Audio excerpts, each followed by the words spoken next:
ఎన్నికల అనంతరం ఏర్పాటైన రాష్ట్ర 3వ శాసనసభ మొదటి సమావేశాలు నేటితో ముగియనున్నాయి. ఈ నెల 9వ తేదీన సమావేశాలు ప్రారంభం కాగా సభ్యుల ప్రమాణ స్వీకారాలు, సభాపతి ఎన్నిక, ఉభయ సభల సభ్యులను ఉద్దేశించి గవర్నర్ ప్రసంగం ఇప్పటివరకు జరిగాయి. నిన్న ఉభయ సభల సభ్యులను ఉద్దేశించి గవర్నర్ తమిళిసై సౌందరరాజన్ చేసిన ప్రసంగానికి ధన్యవాదాలు తెలిపే తీర్మానంపై ఇవాళ చర్చ జరగనుంది. శాసనసభతో పాటు మండలిలోనూ చర్చ ఉంటుంది. అసెంబ్లీలో పరిగి శాసనసభ్యుడు రామ్మోహన్ రెడ్డి తీర్మానాన్ని ప్రతిపాదించారు.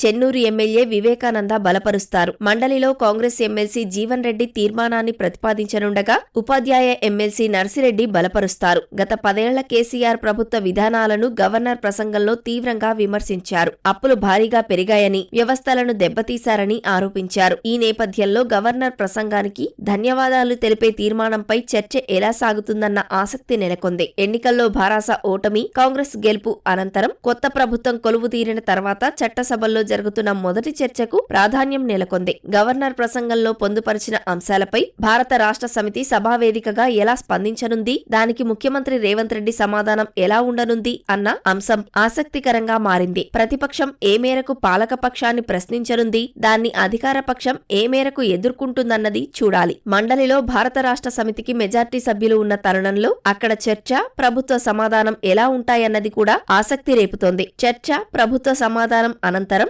ఉభయ సభలు వాయిదా పడనున్నాయి. శ్వేతపత్రాలకు సంబంధించి చట్టసభల్లో చర్చించాలని రాష్ట్ర ప్రభుత్వం భావిస్తే కొన్ని రోజుల్లోనే మరోసారి సమావేశాలు నిర్వహించవచ్చని అంటున్నారు.